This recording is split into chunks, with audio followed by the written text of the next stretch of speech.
기도 입김이 서리기까지 너는 내게 부르짖으라 내가 내게 응답하겠고 내가 알지 못하는 크고 은밀한 일을 내게 보이리라. 아멘. 오늘 기입세 마태복음 29번째 시간인데요. 팔복 이후에 계속되는 말씀을 보면 예수님께서 우리에게 원하시는 그런 삶의 기준이 굉장히 높아지는 것을 보게 됩니다. 어제 나누었던 말씀만 보아도 악한 자를 대적하지 말고 더 큰 자비를 베풀어라. 그래서 한쪽 뺨을 때리면 오히려 한쪽 뺨을 더 내주고 또 속옷을 내달라고 하면 겉옷까지 내어주고 오리를 가자고 하면 심리를 가져라. 이렇게 우리에게 말씀해 주셨는데 그것조차도 주님께 도움을 요청할 수밖에 없는, 그러니까 우리의 어떤 감정이나 이런 노력으로는, 의지로는 할 수 없는 그런 일들, 명령들인데 오늘 말씀은 그 한계를 더 넘었어요. 네. 원수를 사랑하고 박해하는 자를 위해서 기도하라. 가능하겠어요, 여러분? 네, 원수 사랑하는 것이 가능하신가요? 사랑했던 사람도 수틀리면 원수가 되거든요. 오히려 그런 판이고, 또 원수 사랑은커녕 하나님 이웃 사랑도 잘 못하겠어요. 이웃 사랑도 너무 힘들어요. 이웃을 내 몸과 같이 사랑하는 그것도 정말 힘든 일인데 원수까지 사랑하라니요?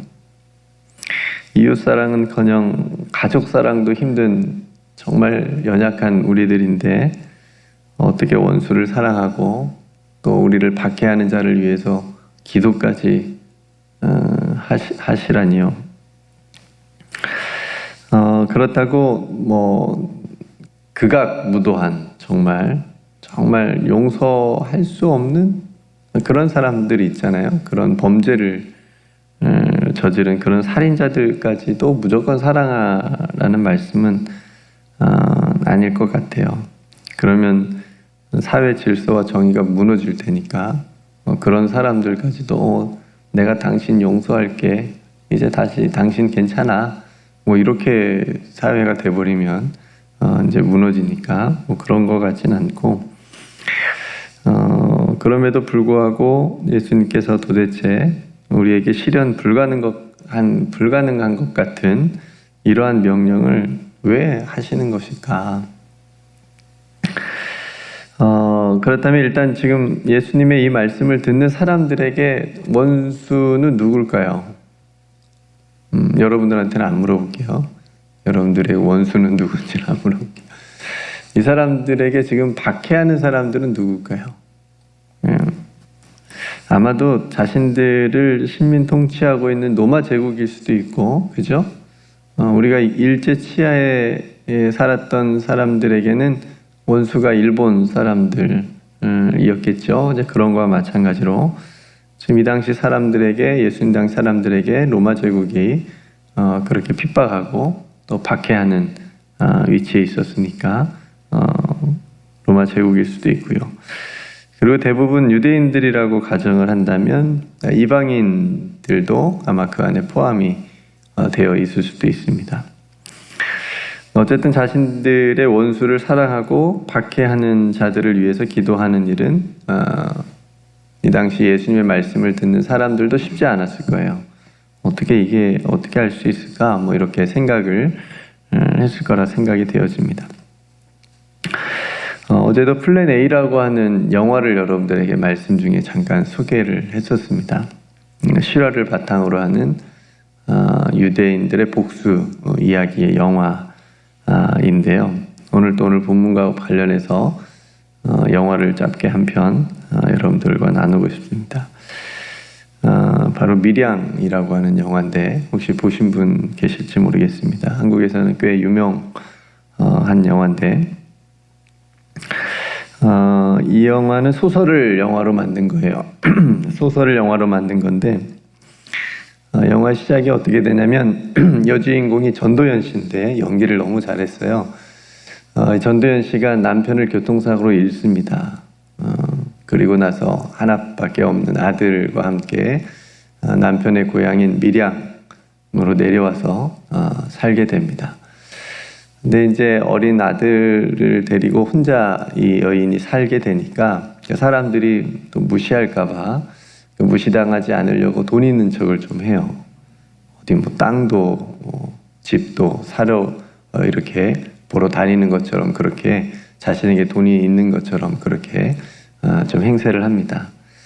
그러니까 이 여인에게 돈이 있다고 생각한 그 주변에 어떤 사람이 이 아들을 납치해서 죽입니다. 그러니까 얼마나 마음이 무너지겠어요. 얼마나 힘들겠어요. 남편도 잃었죠. 남편 고향에서 이제 그냥 마음 잡고 살아보려고 했는데 아들까지 납치당해서 죽임을 당했습니다. 뭐 모르는 사람이 납치해서 죽인 게 아니라 가까운 사람이 이 여인의 그런 돈이 있는 줄 알고 그 돈을 노리고 그 아들을 유괴해가지고 돈을 이렇게 요구를 했는데 돈 없다는 걸 알고 이렇게 아들을 죽입니다. 남편도 잃고 곧이어서 아들까지 잃었으니까 그 여인의 마음이 어땠을까 상상하기 힘들죠. 정말 실성한 사람처럼 이 여인이 주인공이 막 다닙니다. 그렇게 삽니다. 그러다가 어떤 사람의 전도로 교회를 다니게 돼요. 교회를 가게 돼서 그 교회에서 이제 그 종교적인 힘, 이제 그걸 의지해서 조금 이제 회복이 됩니다. 마음이 안정도 되고 또 믿음도 깊어졌다고 생각이 되어져서 오늘 예수님의 말씀처럼 원수를 사랑하라. 이 여인에게는 그 사람이 원수잖아요. 그러니까 그 사람이 잡혀가지고 지금 감옥에 가 있어요. 그 원수 같은 그 사람을 이제 용서하려고 예수님 말씀처럼 용서하려고 그렇게 마음을 먹고 교도소에 방문을 해서 내가 당신 용서하겠습니다. 이렇게 정말 얘기를 합니다. 근데 범인의 얼굴이 너무 행복해 편안해 보여요. 범인도 이렇게 얘기합니다. 당신이 나를 용서해 주신다니 너무 고맙다고 얘기하면서 자신도 이곳에서 예수님을 만났다는 거예요. 예수님이 이미 자신의 죄를 용서해 줬대요. 그러니까 그 말을 들은 이 여인이 완전히 이성을 잃어버립니다. 아니, 내가 아직 용서하지도 않았는데 누가 먼저 용서를 해주냐는 거예요. 네, 여러분 같으면 어떠시겠어요? 그래서 그 자리를 박차고 나오면서 이제 또 이야기가 계속이 되어지는데 성도 여러분, 원수를 사랑한다는 것은 너무나도 어려운 일이에요. 그렇죠? 막상 원수를 사랑하고 용서하려고 갔는데도 불구하고 일이 그렇게 되어져 버렸어요. 한순간에 그냥 마음이 확 그 사람의 태도와 그 사람의 모습 때문에 확 바뀌어 버렸습니다. 오늘날 원수를 사랑하는 그런 사람들의 그런 모습을 보여준 사람들이 있기는 몇 안 되는 세상에 정말 특별한 사람들만 보여준 모습인 것 같습니다. 우리가 잘 아는 유명한 손양원 목사님 같은 경우도 자신의 아들을 죽인 그런 아이를 양아들로 삼았던 원수 같은 사람인데 양아들로 삼은 이제 그런 모습들, 특별한 모습들을 우리가 볼 수가 있습니다. 그런데 예수님이 오늘 이러한 모습을 우리에게 요구하시는 거예요. 저와 여러분들에게도. 그러니까 어떤 특별한 사람들만 하는 것이 아니고 너희들이 원수를 사랑하고 너희들을 박해하는 자를 위해서 너희들이 기도해야 된다.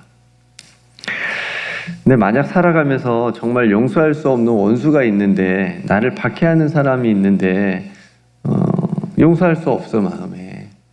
근데 근데 이 본문을 읽고 예수님의 말씀을 듣는 그리스도인이라고 한다면 마음에 큰 갈등이 생길 거예요. 이거 어떻게 해야 되지? 너무 힘들 것 같아요.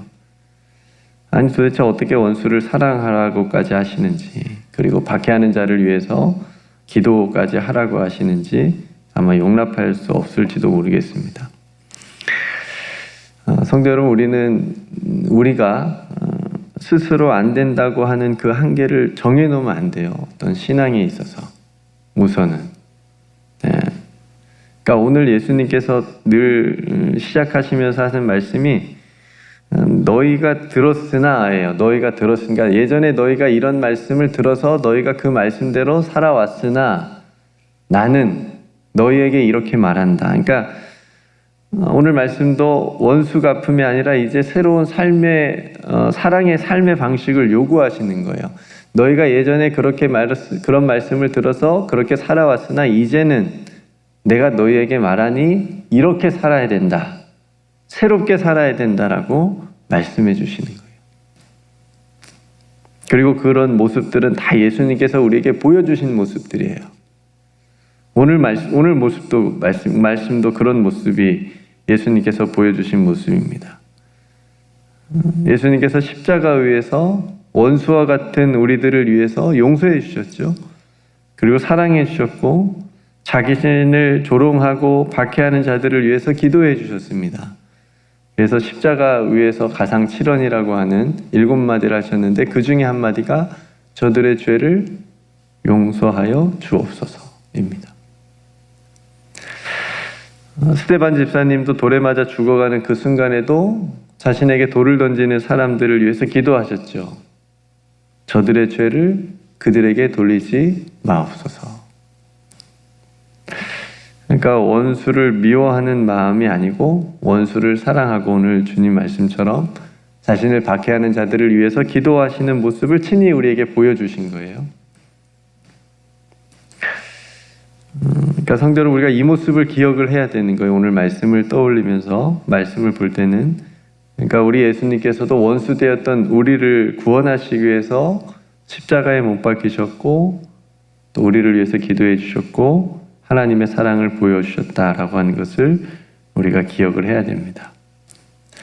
그러니까 이 원수 사랑의 말씀을 들을 때 나의 원수, 나를 힘들게 하고 나를 박해하는 자를 먼저 떠올리는 것이 아니라 십자가 앞에서 나를 먼저 봐야 돼요. 나 자신을.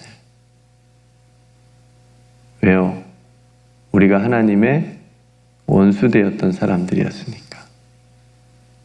그러니까 우리는 이 말씀을 딱 읽은 순간 내 원수부터, 나에게 원수가 누구지? 내가 절대 용서할 수 없는 사람이 누구지? 나를 힘들게 하는 사람이 누구지부터 딱 떠올려요. 나 이거 안 되는데, 나 사랑할 수 없는데, 나 그 사람을 위해서 도저히 기도할 수 없는데, 이렇게 그런 마음으로 흘러갑니다. 그런데 이 말씀을 보면서 우리가 십자가 앞에 서 있는 우리 자신을 먼저 떠올려야 됩니다. 사도 바울이 로마서 5장 10절 말씀에 이렇게 얘기합니다. 곧 우리가 원수 되었을 때에 그의 아들의 죽으심으로 말미암아 하나님과 화목하게 되었은즉 화목하게 된 자로서 더욱 그의 살아나심으로 말미암아 구원을 받을 것임이라. 그러니까 사도 바울이 우리가 어떤 사람인지 알잖아요. 정말 하나님과 자신과 원수되었던 그런 삶의 모습을 스스로가 깨닫고 늘 그런 고백을 하잖아요.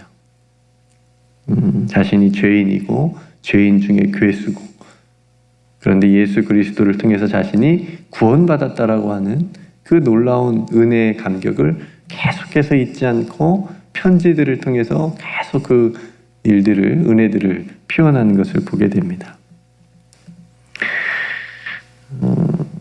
그리고 마지막에 우리에게 그렇게 요구하시는 이유가 있어요. 45절에 이같이 한즉 하늘에 계신 너희 아버지의 아들이 될 것이다. 이 말씀은 마지막 48절 말씀하고 이어져요. 하늘에 계신 너희 아버지의 온전하심 같이 너희도 온전하라. 그러니까 하나님의 아들, 하나님의 자녀, 하나님의 백성이 된다는 것은 원수까지 사랑할 수 있는 그 사랑이 있어야 되고, 박해하는 자를 위해서 기도할 수 있는 마음이 있어야 된다라고 하는 말씀이기도 합니다. 그러면서 예수님이 말씀하시죠. 세상 사람들도 사랑하는 자를 사랑할 줄 알지 못하느냐. 세상 사람들도 똑같이 자기가 사랑하는 사람 사랑하고 형제 무난하는 거 그렇게 다 하지 않느냐. 형제끼리만 무난하면 남보다 무엇이 낫겠느냐. 세리와 이방인들도 다 그 정도는 한다. 똑같이 다 한다. 근데 하나님의 아들들은 더 달라야 되지 않냐. 지금 예수님이 이 말씀하시는 거예요. 그러니까 성도로 우리는 무엇이 다릅니까? 우리는 무엇이 다릅니까? 그리고 중요한 말씀을 또 해주시잖아요. 하나님께서 그 해를 악인과 선인에게 동일하게 비추시고 빛 또한 의로운 자와 불의한 자에게 동일하게 내려주신다 말씀하십니다. 저는 처음에 이 말씀을 예수님이 하신 이 말씀을 이 부분을 읽으면서 하나님 왜 그러시지? 왜 좀 억울하지 않아요? 좀 악한 사람들하고 불의한 사람들은 좀 내려주지 말고 비춰주지 말고 동일하게 좀 해주지 말고 좀 그들은 좀 고통받게 해주면 좋겠는데 근데 이 마음이 제가 딱 드니까요 제가 얼마나 부끄러워지는지 내 마음이 왜 그러지? 이게 인간의 마음입니다. 여러분들은 안 그러신 것 같은데 저는 그랬어요. 그 악한 사람들 좀 고통받아야 되는 거 아니야? 좀 힘들어야 되는 거 아니야? 그래도 착하고 의로운 사람들은 조금 하나님이 좀 더 특별히 생각해 줘야 되는 거 아니야? 이런 생각이 딱 드는 거예요. 근데 오늘 하나님은 동일하게 내려주신대잖아요. 비춰주시고. 근데 이렇게 하나님께서 동일하게 베풀어 주신다는 이 말씀은 하나님의 은혜에 있어서는 차별이 없으시다는 거예요. 그렇죠? 그래서 하나님의 원수되었던 우리도 구원의 반열에 든 거죠. 구원받을 수 있었던 거예요. 차별하지 않으시지만 오늘 본문에 잘 보면 하나님께서 누가 악인이고 누가 의인인지 누가 불의한 자인지 하나님이 다 알고 계신다는 거예요. 하나님이 다 알고 계십니다. 그러니까 즉 하나님의 공의와 신실하심을 믿으라는 말씀이기도 합니다. 내가 동일하게 은혜를 베풀고 비추고 내려주지만 나 다 알고 있다. 그러니 너희들은 나의 공의를 믿으라. 나의 신실함을 너희들은 믿고 따라오라는 말씀입니다. 그리고 마지막 48절도 너무 힘들었어요. 하늘에 계신 너희 아버지의 온전하신 것 같이 너희도 온전하라. 그냥 같은 인간 세계에 누군가를 닮으라고 하면 그래도 한번 발버둥 치고 달려 그 사람을 한번 닮아보려고 이렇게 막 애쓰고 그렇게 한번 해보기도 할 텐데 누구 닮으라는 거예요? 누구와 같이? 하늘에 계신 너희 아버지와 같이. 우리가 어떻게 감히 하나님과 같이 하나님의 온전함 같이 우리가 어떻게 그렇게 감히 할 수 있을까? 근데 이 말씀을 제가 딱 묵상을 하면서 저에게 쉽게 이해할 수 있는 감동을 주셨어요. 여러분 아버지 닮으셨어요? 여러분 아빠 닮았죠? 네. 저도 아빠 좀 많이 닮았어요. 엄마를 좀 더 닮은 것 같은데 아빠도 닮은 부분이 있어요. 이렇게 접근하면 될 것 같아요. 자식은 누굴 닮아요? 부모를 닮아요. 우리가 하나님의 아들이고 하나님의 딸이고 하나님의 자식이면 누구를 닮아요? 하나님을 닮을 수 있어요. 예. 좀 쉬워지지 않아요? 네. 우리가 하늘에 계신 하나님 아버지 하면 딱, 우리가 어떻게 감히 이러지만,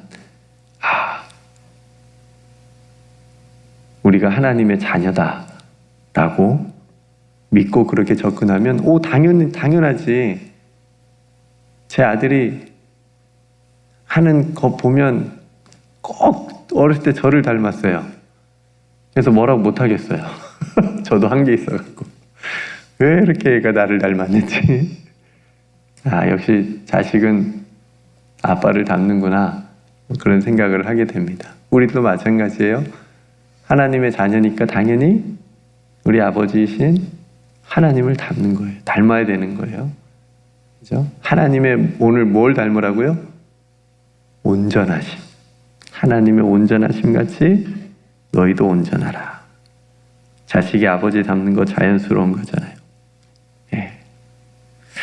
그래서 오늘 이 말씀은 하나님께서 원수였던 우리를 대하여 주심 같이 그렇게 우리들도 오늘 예수님이 말씀하신 것처럼 그 온전함, 하나님의 공의, 하나님의 신실함, 하나님의 구원하심, 하나님의 은혜, 이 모든 것이 그 온전함에 들어가 있으니까 그걸 목표를 가지고 살라는 말씀이기도 합니다. 여러분, 오늘 결론을 맺을게요. 미움이 아니라 결국은 사랑의 기도가 이기는 겁니다. 예. 마음의 미워에서는 이길 수가 없어요. 그리고 그 결말은 굉장히 좋지 않게 끝납니다. 늘 그렇습니다. 그러나 오늘 예수님께서 말씀하신 대로 사랑의 기도는 결국 이깁니다. 그래서 이 믿음을 가지고 하나님의 공의를 신뢰하면서 모든 것이 하나님의 섭리 안에 있음을 믿음으로 하나님께 맡기며 살아가는 저와 여러분들이 되기를 주님의 이름으로 축복합니다. 다윗도 그런 모습을 보여줬어요. 다윗이 사울 왕을 죽일 수 있었지만 원수가 없는 것이 자기에게 있지 않고 하나님께 있다라고 하는 것을 다윗은 깨닫게 되었어요. 그래서 죽이지 않았고요. 요셉도 원수 같았던 형들을 이렇게 벌을 주지 않았어요. 하나님의 신실하심을 믿고 그 형들을 용서할 수 있었습니다. 자신의 삶을 인도하신 분이 하나님이셨음을 신뢰했기 때문에 그렇죠. 그렇기 때문에 이 찬송가 가사처럼 어려운 일 당할 때 나의 믿음 적으나 의지하는 내 주를 더욱 의지합니다. 세월 지나갈수록 의지할 것뿐일세. 무슨 일을 당해도 예수 의지합니다. 때때로 원수와 같은 사람이나 어떤 상황을 우리가 살아가면서 만날 때가 있습니다. 그때 우리가 오늘 예수님의 말씀을 기억하면서 사랑으로 이기고 또 어려움을 주는 사람일지라도 오히려 그 사람을 위해서 기도하는 것으로 저와 여러분들이 승리하는 우리들의 모든 믿음의 삶이 되시기를 주님의 이름으로 축복합니다. 오늘 말씀을 여러분들이 또 생각하면서 자꾸 예수님께서 우리에게 너희들 그렇게 예전처럼 살면 안 돼. 나를 믿고 따라오려면 새롭게 살아야 돼. 그리고 수준을 높여야 돼. 계속해서 우리에게 말씀해 주시는 것 같아요. 그래서 그런 말씀들을 오늘 예수님께서 하신 말씀들을 통해서 우리들의 신앙의 믿음의 또 수준을 더욱더 높이고 또 성숙하게 하고 무엇보다 예수 그리스도의 십자가의 사랑을 붙들면 충분히 우리도 예수님이 말씀하신 대로 그렇게 또 살아가게 되고 그 자리까지 또 인도해 주실 줄 믿고 또 그런 마음을 또 그런 삶을 사모하면서 여러분들이 또 주님 앞에 나아갈 수 있기를 소망합니다. 오늘 저녁에 샘바 또 모임을 위해서 여러분 또 기도해 주시고 몸이 아픈 성도들을 위해서 또 기도해 주시고 또 토요일 여름 특세 진행하고 있는데 또 토요일뿐만 아니라 또 한 주간에 남아있는 삶도 하나님 앞에 기도하는 삶으로 우리 성도들 또 서 있을 수 있도록 위해서 함께 기도했으면 좋겠습니다. 또 우리 조국의 비로 인해서 인명피해도 있고요. 또 굉장히 복구를 빨리 해야 될 텐데 그 위해서도 함께 기도해 주셨으면 좋겠습니다. 네, 제가 먼저 기도하고 오늘 기도로 하루를 시작하도록 하겠습니다. 은혜로우신 아버지 하나님, 오늘 우리에게 원수를 사랑하고 박해하는 자를 위해서 기도하라 명령해 주셨습니다. 우리가 정말 하나님의 아들이고 딸일진데 정말 하나님을 닮는 것은 그래서 자연스러운 일이라고 생각이 되어집니다. 그래서 하늘에 계신 우리 아버지의 온전하심 같이 우리도 온전한 삶, 정말 예수님 말씀하신 것처럼 원수까지 사랑하고 박해하는 자를 위해서 기도하는 삶의 그 자리까지 나아갈 수 있도록 하나님 우리를 이끌어 주옵소서. 우리의 마음을 붙잡아 주시옵시고 무엇보다도 원수와 박해하는 자를 먼저 떠올리는 것이 아니라 우리가 하나님과 원수되었던 때를 늘 떠올리며 그 십자가를, 예수 그리스도의 십자가를 통해서 우리를 사랑해 주시고 용서해 주시고 구원해 주신 그 은혜를 먼저 떠올릴 수 있는 하나님 우리들의 신앙이 되게 하여 주시옵소서. 오늘 또 하루의 모든 일을 주님께 맡겨드립니다. 하나님께서 신실하게 우리를 붙드시고 인도하여 주실 줄로 믿습니다.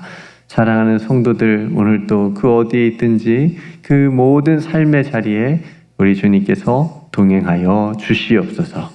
모든 것 하나님께 감사드리며 우리를 사랑하여 주시고 용서해 주시고 붙드시는 우리 구주 예수 그리스도의 이름으로 간절히 기도드리옵나이다.